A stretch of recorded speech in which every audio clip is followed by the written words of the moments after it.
열왕기 하권 23장. 요시야가 계약책을 봉독하고 계약을 맺다. 임금은 사람을 보내어 유다와 예루살렘의 모든 원로를 소집하였다. 임금은 모든 유다 사람과 예루살렘의 모든 주민, 사제들과 예언자들, 낮은 자에서 높은 자에 이르기까지 모든 백성을 데리고 주님의 집으로 올라가 주님의 집에서 발견된 계약책의 모든 말씀을 큰 소리로 읽어 그들에게 들려주었다. 그런 다음에 임금은 기둥 곁에 서서 주님을 따라 걸으며 마음을 다하고 목숨을 다하여 그분의 계명과 법령과 규정을 지켜 그 책에 쓰여있는 계약의 말씀을 실천하기로 주님 앞에서 계약을 맺었다. 그러자 온 백성이 이 계약에 동의하였다. 요시야의 종교개혁. 임금은 hilki야 대사제와 두 번째 서열의 사제들과 문지기들에게 명령하여 주님의 성전에서 바알과 아세라와 하늘의 모든 군대를 위하여 만들어 놓은 기물들을 모조리 끌어내게 하였다. 그는 그것들을 예루살렘 밖 키드론 들판에서 태우고 그 재를 베텔로 가져갔다. 그는 또 유다 임금들이 유다 성읍들과 예루살렘 둘레에 있는 산당들에서 분향하도록 내세운 우상 숭배 사제들을 내쫓았다. 또한 바알과 해와 달과 별자리들과 하늘의 모든 군대에게 분향하던 자들도 내쫓았다. 그리고 아세라 목상을 주님의 집에서 예루살렘 밖 키드론 골짜기로 끌어내다가 그것을 키드론 골짜기에서 태우고 가루로 만든 다음 서민 공동묘지에 뿌렸다. 임금은 또 주님의 집에 있던 신전 남창들의 집들을 허물어버렸다. 그곳은 여자들이 아세라 숭배에 쓰는 천을 짜던 집들이었다.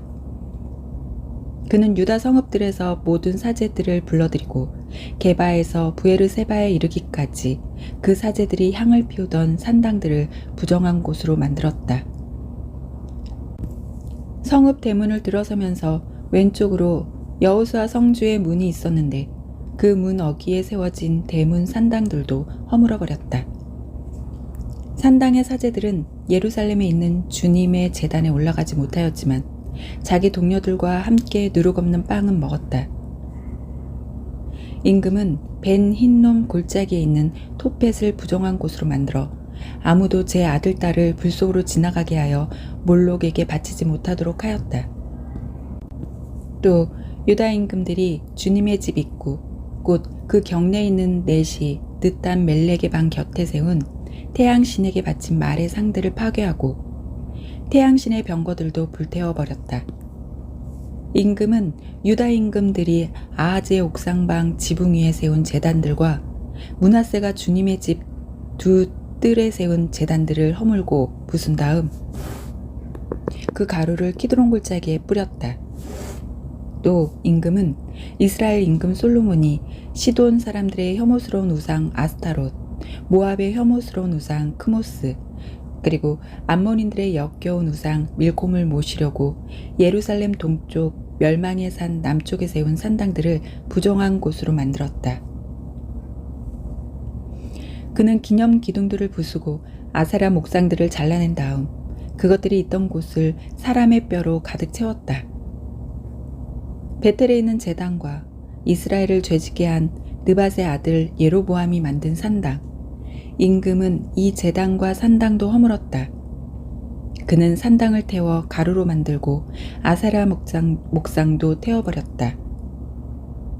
요시야는 얼굴을 돌려 산 위에 무덤들이 있는 것을 보고 사람을 보내어 무덤 속에서 뼈를 가져오게 하였다. 그러고는 그것을 제단 위에 놓고 태워 그 제단을 부정한 곳으로 만들었다. 그리하여 일찍이 하느님의 사람이 이 일을 두고 선언한 주님의 말씀대로 되었다. 그때 요시야가 저기 보이는 기념 기둥은 무엇이오 하고 물으니 성읍 사람들이 그에게 대답하였다. 유다에서 온 하느님의 사람의 무덤입니다. 그분은 임금님께서 베텔의 제단에 하신 이 일을 예고하신 분입니다. 그러자 임금이 말하였다.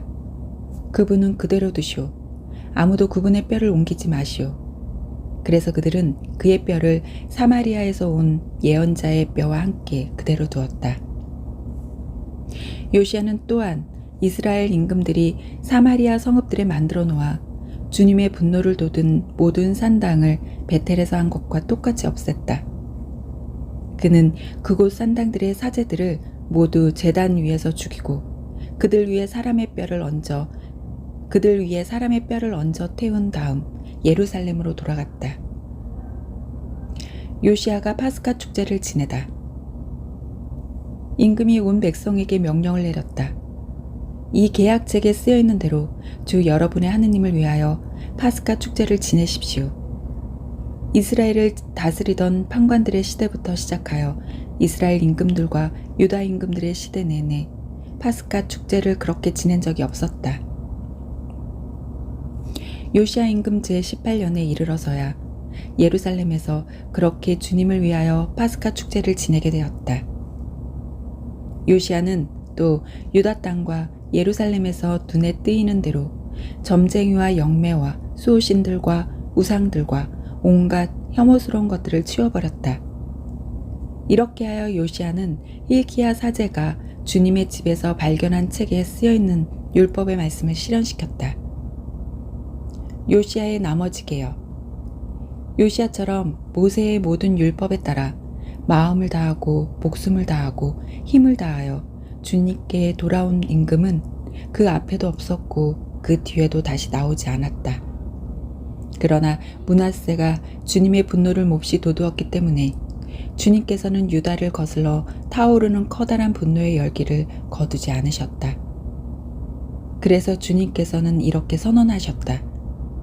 나는 이스라엘을 물리친 것처럼 유다도 내 앞에서 물리치겠다. 내가 선택한 이 도성 예루살렘도 나의 이름이 여기에 있으리라고 말한 이 집도 내버리겠다. 요시야가 죽다. 요시야의 나머지 행적과 그가 한 모든 일은 유다 임금들의 실록에 쓰여있지 않은가.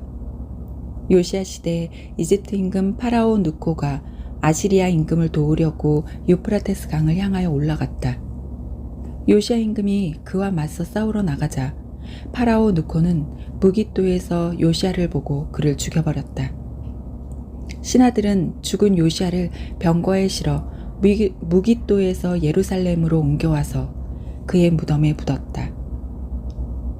그 뒤에 나라 백성이 요시야의 아들 여호아하즈를 데려다가 기름을 붓고 그의 아버지 뒤를 이어 임금으로 세웠다. 여호아하즈는 23살의 임금이 되어 예루살렘에서 석 달 동안 다스렸다. 그의 어머니 이름은 하무탈인데 리브나 출신 예레미야의 딸이었다. 그는 자기 조상들이 하던 그대로 주님의 눈에 거슬리는 악한 짓을 저질렀다. 파라오 느코가 하맛 지방 리블라에서 그를 잡아 가두어 예루살렘에서 다스리지 못하게 하고 그 나라에 은 100탈렌트와 금 1탈렌트를 배상금으로 바치게 하였다. 그러고 나서 파라오 느코는 요시야의 아들 엘야킴을 아버지 요시야의 뒤를 이어 임금으로 세우고 그의 이름을 여호야킴으로 바꾸게 하였다. 그런 다음에 여호아하즈를 끌고 갔다. 여호아하즈는 이집트에 들어가 그곳에서 죽었다. 여호야킴의 유다 통치. 여호야킴은 파라오 느코에게 은과 금을 내주었는데 파라오가 명령한 돈을 바치기 위하여 나라에 먼저 세금을 부과해야만 하였다. 그는 파라오에게 은과 금을 내주려고 나라 백성에게서 각자의 형편에 따라 부과된 금액을 거두어 드렸다. 여호야킴은 25살의 임금이 되어 예루살렘에서 11해 동안 다스렸다. 그의 어머니 이름은 지비다인데 루마 출신 푸다야의 딸이었다. 그는 자기 조상들이 하던 그대로 주님의 눈에 거슬리는 악한 짓을 저질렀다.